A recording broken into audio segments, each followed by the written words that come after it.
Satu, dua, tiga. Assalamualaikum warahmatullahi wabarakatuh. Satu, dua, tiga. Assalamualaikum warahmatullahi wabarakatuh. Kami kelompok 3 dari kelas 10 IPS 1 akan menjelaskan mapel ekonomi tentang materi perprofesian dalam perekonomian Indonesia. Perkenalkan, nama saya Muhammad Muhammad Firmansyah, absen 26. Perkenalkan, nama saya Muhammad India Siti, absen 25. Perkenalkan, nama saya Muhammad Rafa dari Subaka, absen 27. Perkenalkan, nama saya Niko Ferdinand Yunus, absen 28. Perkenalkan, nama saya Tito Renatiansa, absen 32. Perkenalkan, nama saya Maulana Muhammad Wildan Pribadi, absen 24. Perkenalkan, nama saya Rizal Siti Laksmono, absen 30. Perkenalkan, nama saya Dika Matorik, nomor absen 23. Perkenalkan, nama saya Zorawani Falkis, nomor absen 34. Perkenalkan, nama saya Nova Amalia Nuhara, nomor absen 29. Perkenalkan, nama saya Sandi Buddha Sari, absen 31. Berikut adalah penjelasannya. Sejarah perkembangan koperasi. Koperasi diperkenalkan di Indonesia oleh R. Arya Wiratmaja di Purwokerto, Jawa Tengah pada tahun 1896. Dia memelopori berdirinya sebuah bank yang bertujuan untuk membantu para pegawai yang terjerat hutang dengan rentenir. Badan usaha yang diberi nama Bank Penolong dan Tabungan tersebut adalah koperasi. Namun gerakan badan usaha tersebut banyak mendapat rintangan dari pemerintah kolonial Belanda. Untuk merintangi perkembangan itu, Belanda mendirikan Algemene Volkskredietbank. Seiring dengan tumbuhnya kesadaran berbangsa dan bernegara, para pelopor pergerakan nasional mendirikan koperasi untuk sarana perjuangannya. Melalui Budi Utomo, Raden Sutomo mendirikan koperasi rumah tangga. Belanda yang khawatir koperasi akan dijadikan tempat pusat perlawanan mengeluarkan Undang-Undang Nomor 431 tahun 1915. Peraturan tersebut menyebabkan koperasi yang ada saat itu berjatuhan karena tidak mendapat izin koperasi dari Belanda. Namun, setelah para tokoh Indonesia mengajukan protes, Belanda akhirnya mengeluarkan Undang-Undang Nomor 91 tahun 1927 yang isinya lebih ringan dari Undang-Undang Nomor 431. Sekian. Sini saya akan menjelaskan tentang pengertian koperasi, landasan dan asas koperasi. Yang pertama, pengertian koperasi. Koperasi adalah sebuah organisasi ekonomi yang beranggotakan orang-orang atau badan hukum koperasi dengan melandaskan kegiatan berdasarkan prinsip gerakan ekonomi rakyat yang berdasarkan asas kekeluargaan. Koperasi berasal dari kata ko yang berarti bersama dan operation yang berarti bekerja. Secara bahasa, koperasi suatu perkumpulan yang beranggotakan orang ataupun badan yang melakukan kerjasama. Yang kedua, landasan koperasi. Landasan koperasi adalah suatu dasar atau pedoman bagi koperasi yang akan menemukan arah dan tujuan koperasi dalam aktivitas kesehariannya. Dalam Undang-Undang Nomor 17 Tahun 2012 Pasal 2 secara tertulis bahwa landasan koperasi Indonesia adalah Pancasila UUD 1945. Selain Pancasila dan UUD 1945, masih ada perangkat lain yang dapat dijadikan landasan bagi koperasi Indonesia, yaitu Undang-Undang Nomor 17 Tahun 2012 atau landasan mental para anggota, pengurus, dan penyelenggara koperasi. 3. Asas koperasi.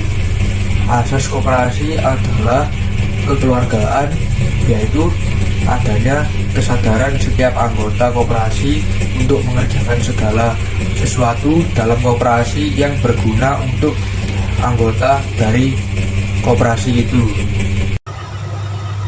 Tujuan koperasi sebagaimana tercantum dalam pasal 3 UU nomor 25 1992, yaitu koperasi bertujuan memajukan kesejahteraan anggota pada khususnya dan masyarakat pada umumnya, serta ikut membangun tatanan perekonomian nasional dalam rangka mewujudkan masyarakat yang maju, adil, dan makmur berlandaskan Pancasila dan Undang-Undang Dasar 1945. Ciri-ciri koperasi. Koperasi Indonesia memiliki ciri-ciri yang bisa terlihat dari lambang koperasi. Rantai melambangkan persahabatan yang kukuh. Roda bergigi menggambarkan upaya keras yang ditempuh secara terus-menerus. Kapas dan padi berarti menggambarkan kemakmuran rakyat yang diusahakan oleh koperasi. Timbangan salah satu dasar koperasi. Bintang dalam perisai artinya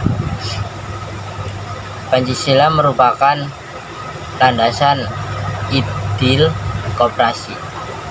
Pohon beringin menggambarkan sifat kemasyarakatan dan kepribadian Indonesia yang kukuh berakar. Koperasi Indonesia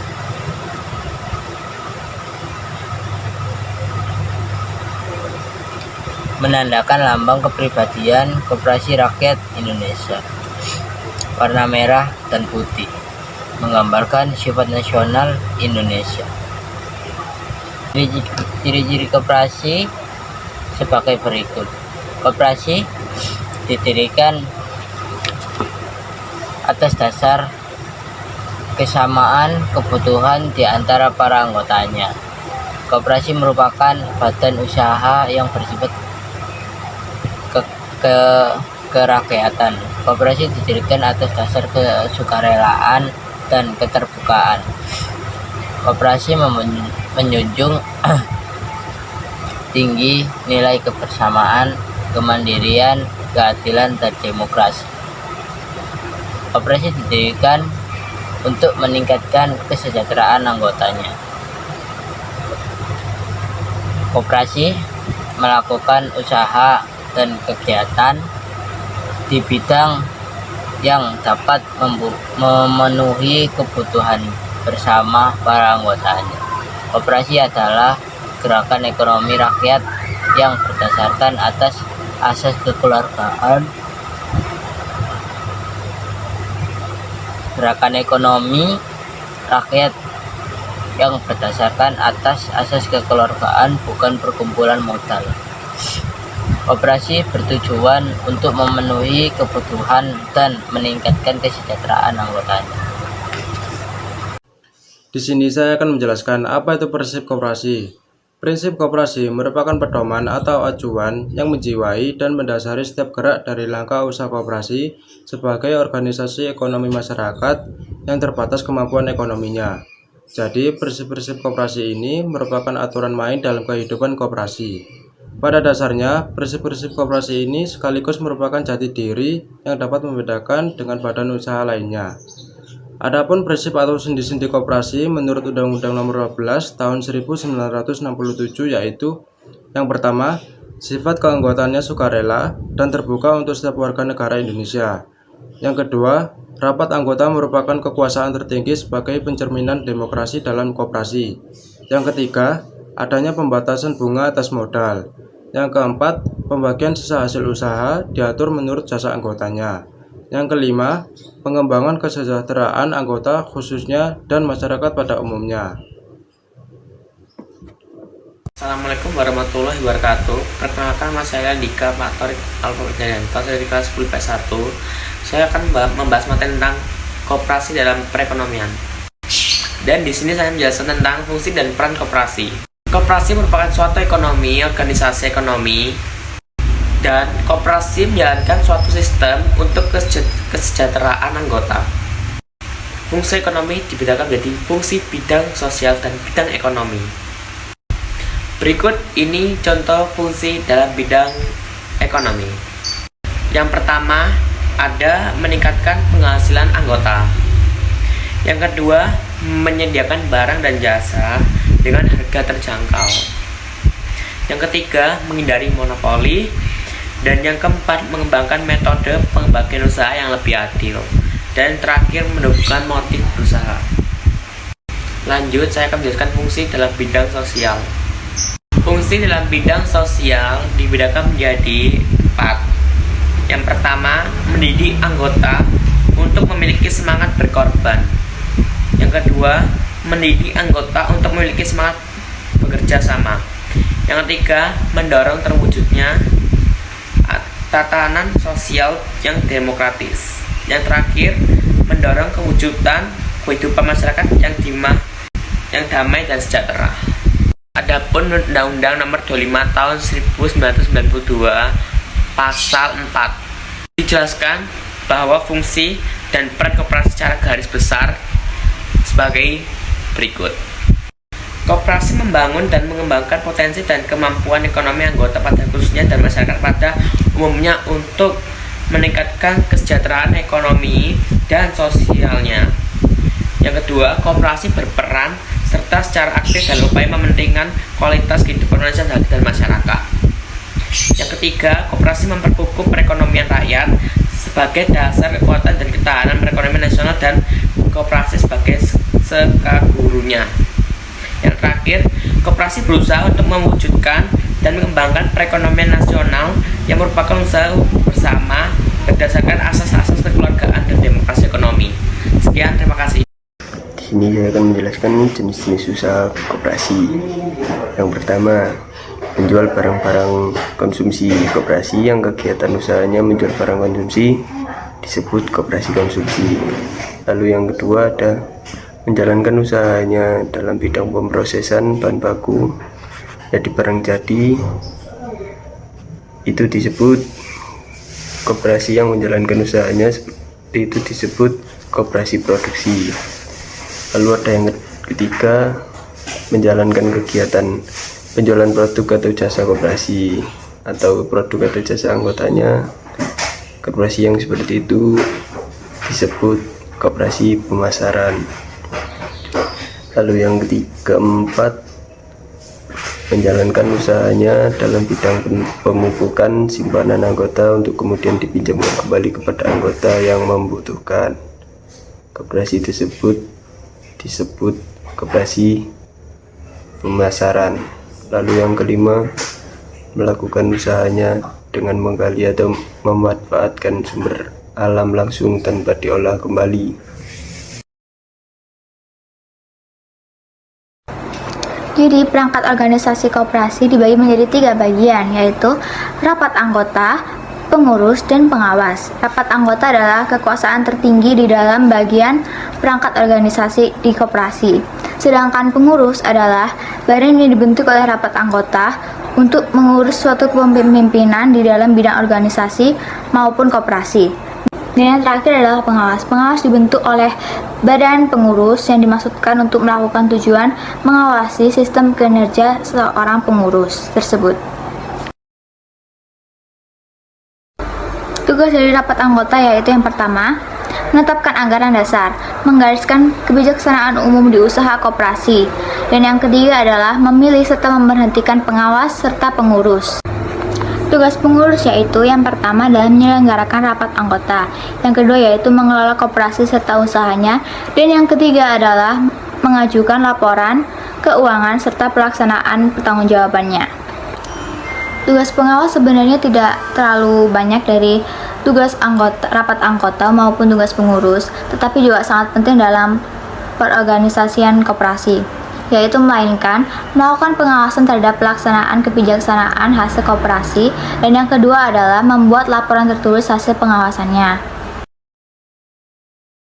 Kali ini kita akan membahas syarat untuk menjadi perangkat organisasi kekoperasian, yaitu yang pertama adalah warga negara Indonesia, dan yang kedua adalah memiliki penghasilan serta rajin menabung, karena dari menabung kita akan mendapatkan penghasilan dan kita akan memenuhi kriteria untuk menjadi salah satu dari perangkat organisasi keoperasian termasuk rapat anggota.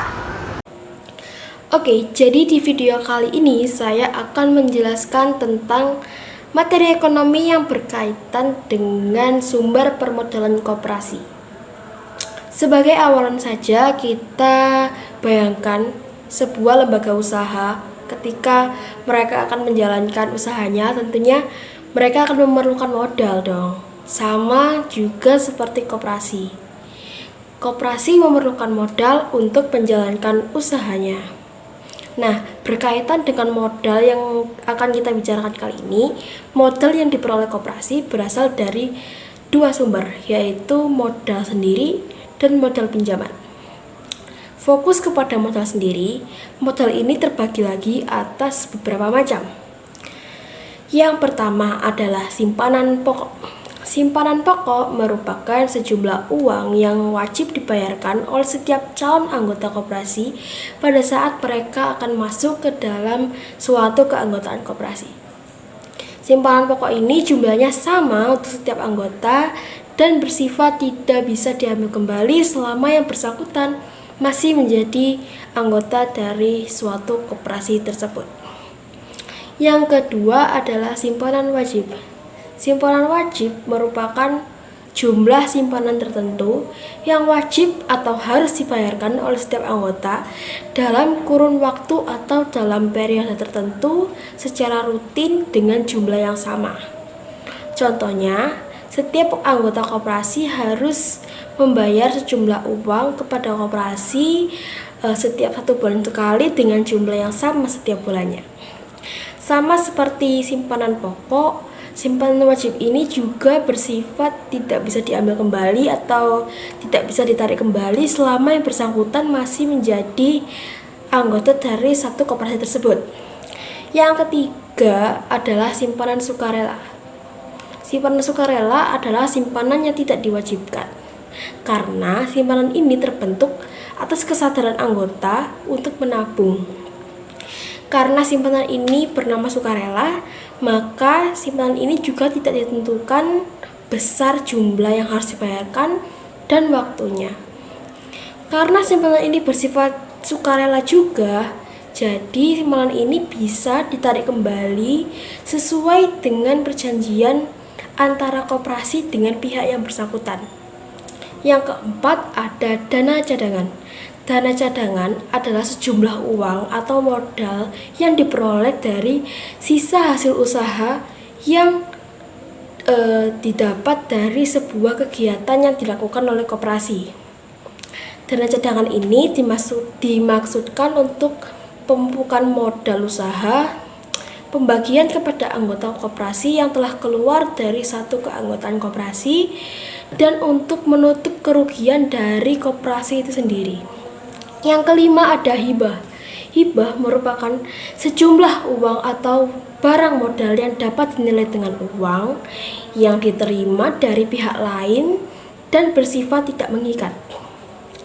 Lalu untuk modal pinjaman dari koperasi, modal ini juga bisa didapat dari berbagai macam pihak. Contohnya saja bisa didapat dari calon anggota dan anggota dari koperasi itu sendiri, bank, lembaga lain atau koperasi lain yang bersangkutan, dan sumber-sumber lain yang sah.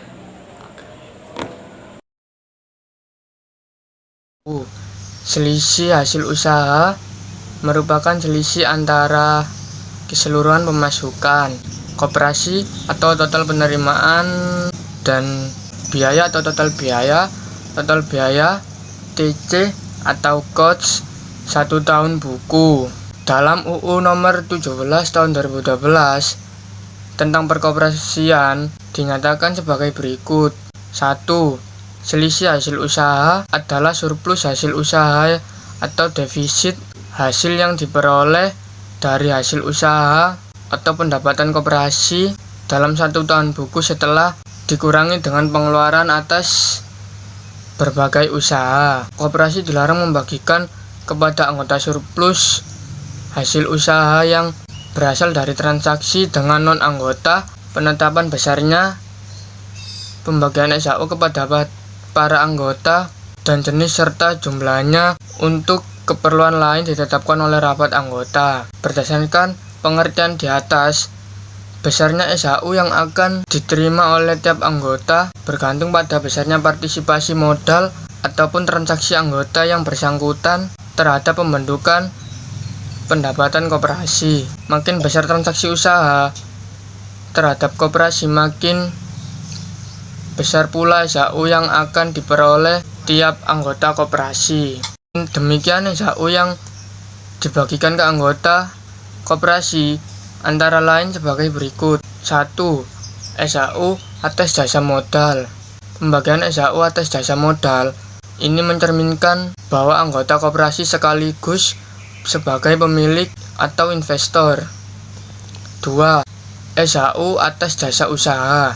Pembagian SAU atas jasa usaha ini menunjukkan bahwa anggota koperasi selain sebagai pemilik juga pemakai atau pelanggan. SAU koperasi dibagi sesuai dengan aturan yang telah ditetapkan pada AD atau ART koperasi tersebut. Pembagian SAU per anggota dalam rangka memperjelas pemahaman mengenai cara pembagian SAU per anggota serta prinsip pembangunan SAU seperti diuraikan di atas. Berikut ini disajikan contoh hipotesis cara pembagian SAU tersebut. 1. Perhitungan SAU dalam kurung laba atau jasa rugi koperasi. 2. Sumber SAU. 3. Pembagian SAU menurut AD atau ART koperasi, jumlah anggota simpanan dan volume usaha koperasi. Keempat, prosedur pendirian koperasi. Pengumpulan anggota adalah hal pertama yang harus dilakukan untuk mendirikan koperasi, karena untuk menjalankan koperasi membutuhkan minimal 20 anggota. Berikut ini adalah langkah-langkah yang harus dilakukan untuk mendirikan koperasi. Yang pertama, mengadakan pertemuan pendahuluan di antara orang-orang yang ingin mendirikan koperasi. Yang kedua, melakukan survei lingkungan yang akan menjadi daerah kerja koperasi. Yang ketiga, mengadakan hubungan dengan kantor dinas koperasi setempat. Yang keempat, membentuk panitia pendirian koperasi yang bertugas menyiapkan anggaran dasar koperasi dan anggaran rumah tangga. Yang kelima, mengadakan rapat pembentukan koperasi yang membahas pemilihan pengurus, pemilihan pengawas, penetapan anggaran dasar, dan anggaran rumah tangga. Yang keenam, mengajukan permohonan status badan hukum koperasi ke dinas yang terkait dengan melampirkan petikan berita acara rapat pembentukan koperasi beserta nama pengurus dan pengawas. Tahapan pendirian atau pengembangan koperasi di sekolah. Koperasi sekolah ialah koperasi yang beranggotakan para siswa-siswi di lingkungan sekolah pada satuan pendidikan pada tingkat dasar, menengah tengah, dan menengah akhir. Sekolah pada koperasi sekolah sendiri tidak berbentuk badan hukum dan berdiri independen. Koperasi sekolah tersebut.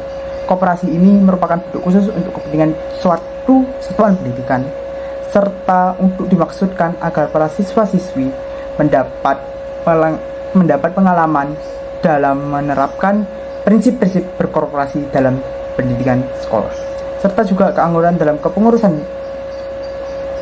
Koperasi sekolah ini didasarkan pada prinsip dan asas-asas yang didukung oleh koperasi dan pengenalan pembelajaran untuk berkoperasi selanjutnya. Tahapan-tahapan dalam pembentukan koperasi sekolah ialah sebagai berikut. Yang pertama, tentu pembentukan panitia pendirian koperasi sekolah. Yang kedua ialah rapat pembentukan koperasi sekolah. Yang ketiga ialah mendaftarkan atau pendaftaran koperasi sekolah. Keempat ialah pendidikan dan pelatihan bagi pengurus, pengawas, dan anggota koperasi dari koperasi sekolah. Yang kelima tentunya ialah membuat rencana atau planning tentang pendirian atau pengembangan dari adanya koperasi sekolah tersebut. Dan yang terakhir adalah menyimulasikan pendirian dari koperasi sekolah tersebut. Untuk apa koperasi sekolah di sekolah tersebut bertujuan untuk apa dan agar maksud apa didirikannya koperasi sekolah tersebut. Simulasi mendirikan koperasi sekolah. Di sekolah-sekolah, baik sekolah umum, madrasah maupun pondok pesantren, dapat didirikan sebuah koperasi sekolah. Cara mendirikan koperasi sekolah pada dasarnya tidak jauh beda dengan mendirikan koperasi pada umumnya. Langkah pertama adalah mengadakan pertemuan persiapan antara guru dan murid. Inisiatif untuk mendirikan koperasi dapat berasal dari guru atau murid atau dapat pula berasal dari aparatur kantor koperasi setempat. Dalam pertemuan persiapan ini langsung dibentuk panitia rapat pembentukan koperasi sekolah. Kepanitiaan ini biasanya terdiri atas steering committee dan organizing committee. Steering Committee bertugas mempersiapkan segala sesuatu yang terkait dengan isi rapat, yaitu pembentukan koperasi sekolah seperti jadwal acara rapat, tata tertib rapat, tata acara, pemilihan pengurus dan pengawas, serta mempersiapkan anggaran dasar dan anggaran rumah tangga. Organizing Committee merupakan pelaksanakan secara teknis.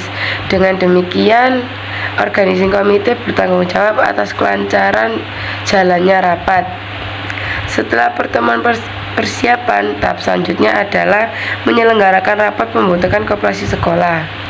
Dalam rapat pembentukan koperasi sekolah, hendaklah para siswa mendirikannya sebagai anggota. Apabila siswa dari sekolah yang bersangkutan terlalu banyak, dapat dihadiri oleh beberapa siswa sebagai wakil dari setiap kelas yang ada. Rapat ini dapat disimulasikan dan semua peran dilakukan oleh siswa, sedangkan guru sebagai pembimbing. Peran yang dapat dilakukan siswa adalah memimpin rapat, tulis, penjabat, kakankop, peserta. Tahap selanjutnya untuk membentuk koperasi sekolah dengan anggota lebih dari 20 orang, rapat yang membicarakan materi atau hal-hal yang berkaitan dengan pembentukan koperasi sekolah tersebut, misalnya tujuan mendirikan koperasi sekolah, usaha yang hendak dijalankan, persyaratan keanggotaan dan pengurusan, penetapan modal awal yang terdiri atas simpanan pokok dan wajib. Hal-hal yang dibahas itu dimasukkan ke dalam anggaran dasar koperasi sekolah yang akan dibentuk. Apabila terjadi kata sepakat, rapat memutuskan anggaran dasar tersebut. Untuk keperluan menyusun anggaran dasar koperasi sekolah, madrasah atau pondok pesantren dapat mengikuti petunjuk yang dikeluarkan oleh kantor dinas koperasi setempat.